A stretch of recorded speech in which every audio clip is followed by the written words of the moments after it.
Yo, it's AJ Banjo. I'm your host of the Grind and Ghost Podcast, a podcast for artists and creatives to come through and talk openly and freely about all things in the industry and all things creative.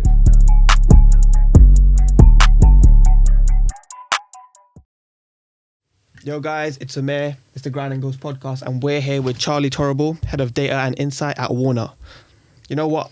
I'm not even going to talk too much on your behalf. I want you to give me your own introduction. Tell us a little bit about yourself, how you started, where you came from. The stage is yours. Oh man, there's a lot we can do there. Okay, so my name is Charlie Torrible, as you say, Head of Data and Insight at Warner Records UK. So just to clarify, there's Warner Records US, Warner Records UK. I've been there for coming up to 3 years. The function of, I guess, insight in a label is to support. Mm-hmm. So you're supporting your colleagues in marketing, your colleagues in A&R, working with your finance teams to ensure everyone is as closely aligned as possible and that you are achieving the definitions of success that you are hopefully establishing with the artist and the artist management team. So yeah, you're a support function, you're facilitating conversation and delivering information that can help everyone make decisions as quickly as possible and hopefully make the right decisions. Mm-hmm. So I've been there for 3 years, and whilst the title is Head of Data and Insight, I often just describe myself as the analyst, or I'm an analyst. So that's how I think of it. We can get into that, what it means to be an analyst. And you wanted some backstory before that? Yeah. So how did you get started? Started in the music industry. Because you've been in the industry for almost over a decade now, right? Yeah, exactly. So started as, hopefully it always does, passion for the art. Mm-hmm. I was a tiny little kid listening to the radio, obsessed. I was like, sounds like me. I want to do that. Yeah. In the car, like, wow, that's amazing. I want to do that. Played guitar, was in a band for years, and was always quite lucky in the sense that I was good with numbers, good academically, and I really attribute that to great teachers. So very lucky in that space. Got to A-levels, tried to do music A-level, scraped a pass, worked my ass off, and I was like, right, that was really hard. I did quite good. What did you study, if you don't mind me asking? A-levels I did, so we had AS levels, I did music tech, history, physics, and critical thinking. I scraped my passes in music tech and music, smashed it in maths and physics, and that was a bit of a realignment phase. Okay, I'll rethink what I'm doing here, play to my strengths a bit. Dropped music, kept music tech, and picked up maths. Picked up maths to do it alongside physics, so then I could go to uni to do a physics degree. Okay, interesting. So all this time I've been in a band, and we're really, can I swear? Yeah, go ahead. Okay, you're not beeping Take the out. stage now. Really fucking great. Like, band for, 15, 60-year-olds, all that kind of stuff. Yeah. But now I can look back on it, and it was amazing fun, but it had its limits, sort of thing. Just being noisy and jumping about on stage. So, and whilst I was in the band, I was always the one, building the spreadsheets. Oh man, it's so dry, but I loved that stuff. Sending the emails. Numbers. I wanted to do the networking. Okay, how are we going to break this? And for me, it was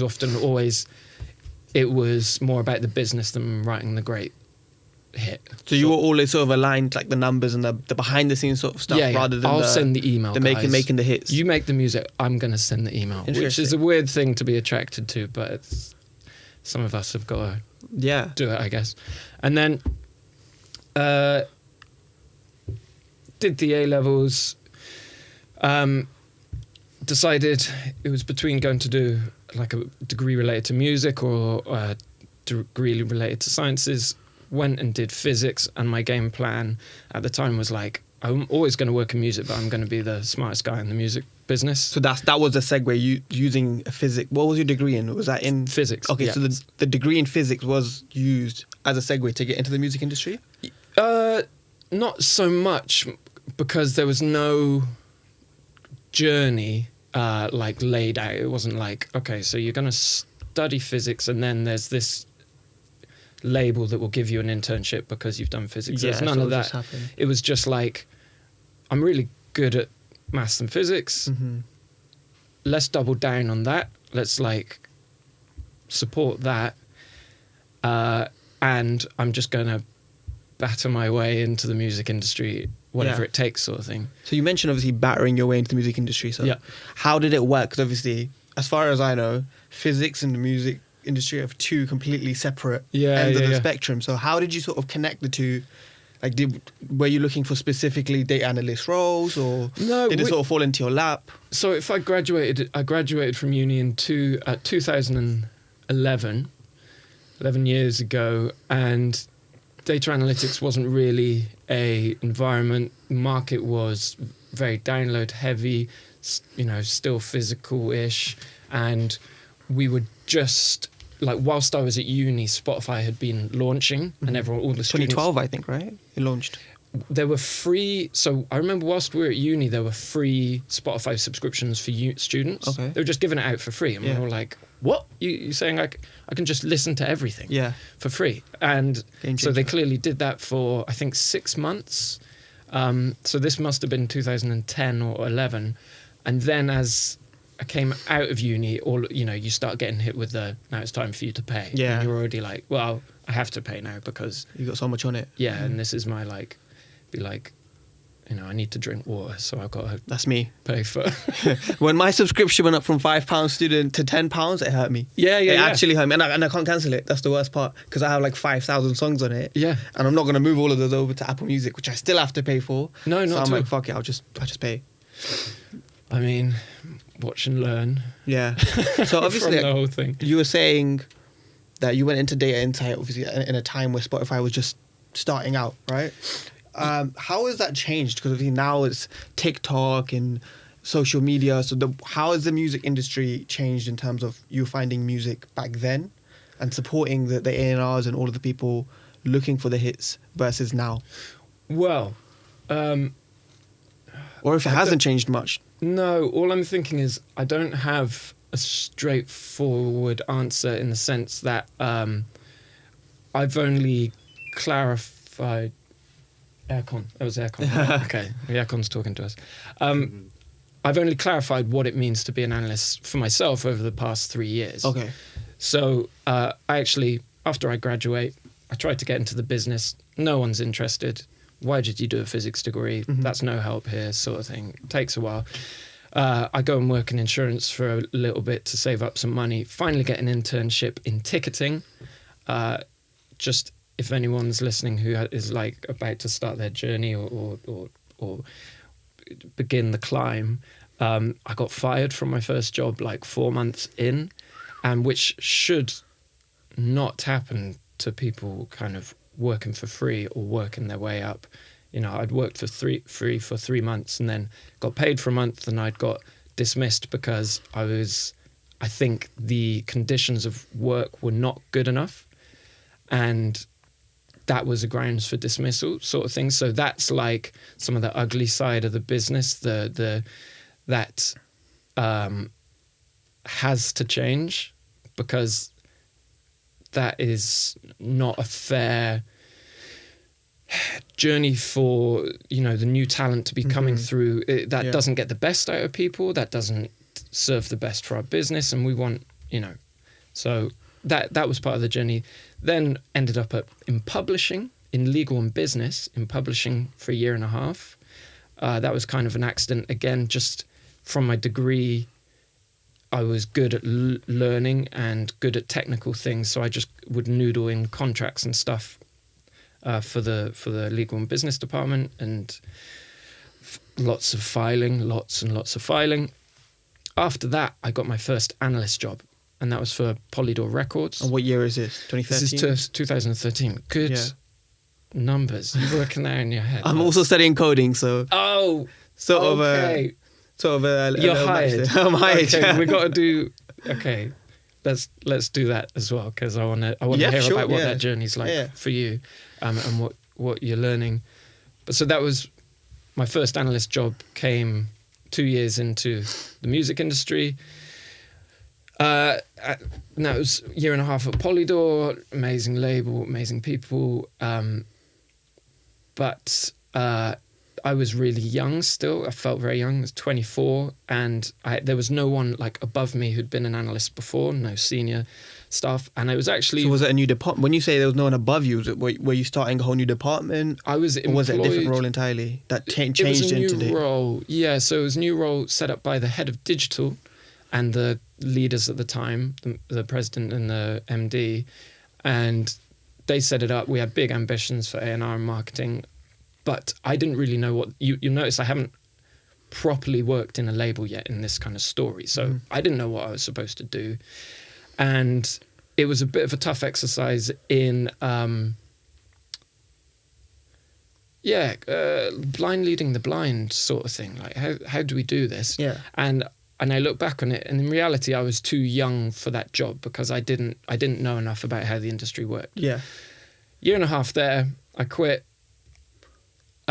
Because I've picked up a couple of management projects that start doing quite well. Mm-hmm. And that's where I begin to shine a bit in my kind of backstory for myself. And I work my flipping ass off on my DIY projects and get some deals signed. I partner up with an amazing friend who, again, was working from the bottom up like me, and had the hustle, had the drive. We partnered up, had a bit of success, went full-time as managers. And then in my story, I essentially spend... Is this Giant and Giant? Yeah. Okay. Yeah, that's what we called it. And I think it's approximately the next 5 years, I'm either doing management or freelancing for companies as managers. So at this point, you've completely stopped the data analyst. Yeah. Right, okay, cool. So full-time, just management. Yeah, and kind of like consultancy services. So I go into places and do some just like fast Excel, fast on Excel and do that for people, or do a bit of coding and get some stuff done. And that can help because management doesn't always pay very well or anything. Because it depends on the success of the artist, right? Yeah, and the money's really lumpy. Like you do a deal and you'll get a pot of cash. Yeah. And then you probably spend that cash too quick and you haven't budgeted properly. Yeah, it's a headache. If possible, don't make those mistakes. But if you do make the mistakes, learn from them, and it's all good. Yeah. So then I spend 4 years in management. I hope I get my timeline right. And then 2 of those years, I go into a big management house, ATM management, and I'm day-to-day on a couple of big pop projects, so DJ Snake and Swedish House Mafia. So there I learn, I guess, some more of the trade of what it's like, how you run superstar level campaigns. So wait, I'm just want to follow this properly. So when you say you were working on those projects, were you back into a data analyst role, or was that still you as a manager? Doing management? Yeah. Okay.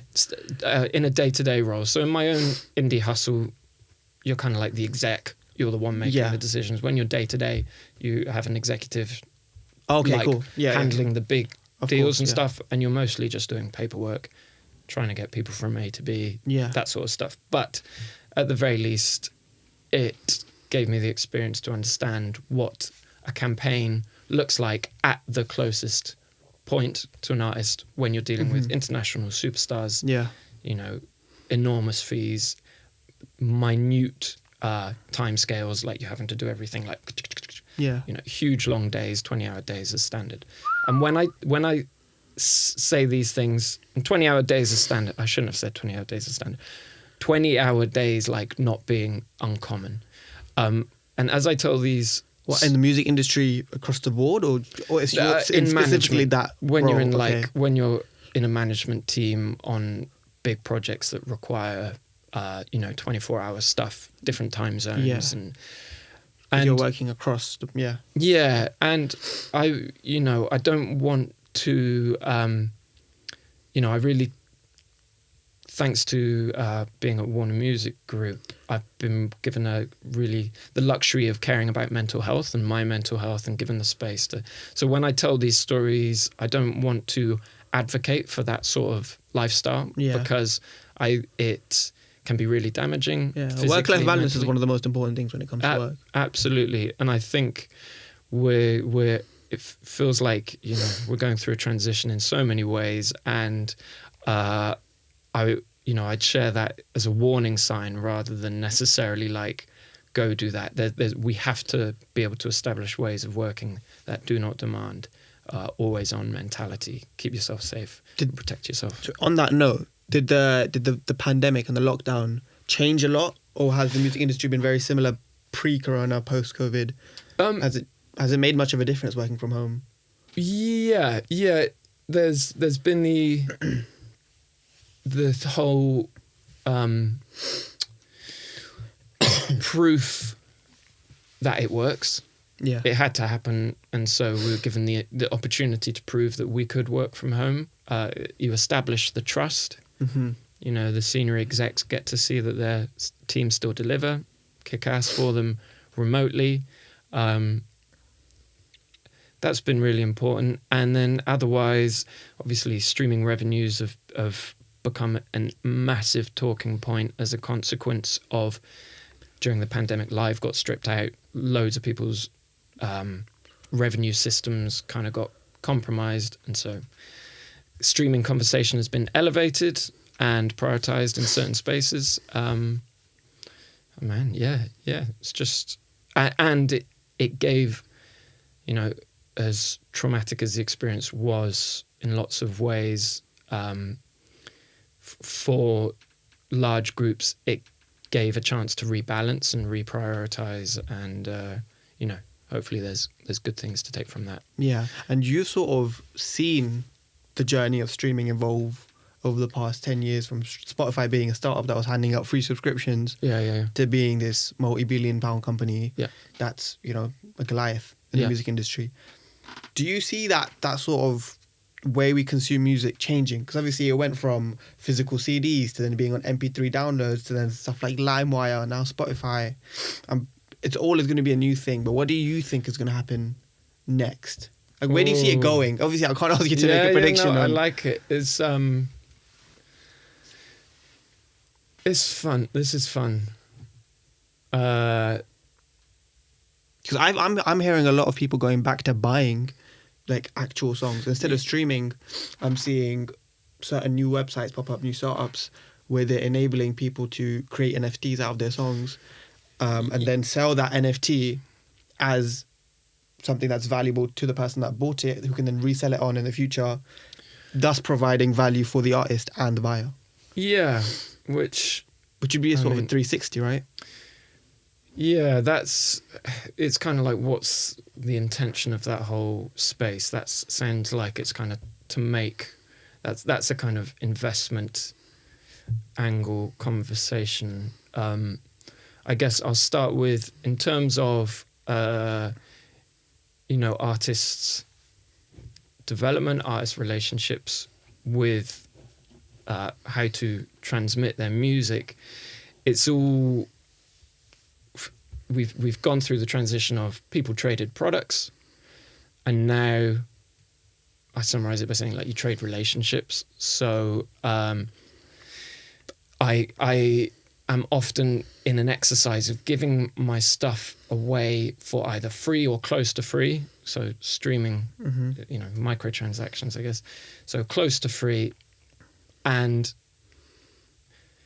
I just want to qualify something before we kind of go down this avenue. So I will often be talking, from my manager head. Yeah. And so 3 years ago, I joined Warner. And one of the reasons I think I make a good analyst is because most of my career has not been as an analyst. It's been frontline manager, trying to break and develop artists and support superstars and the journey in between. So...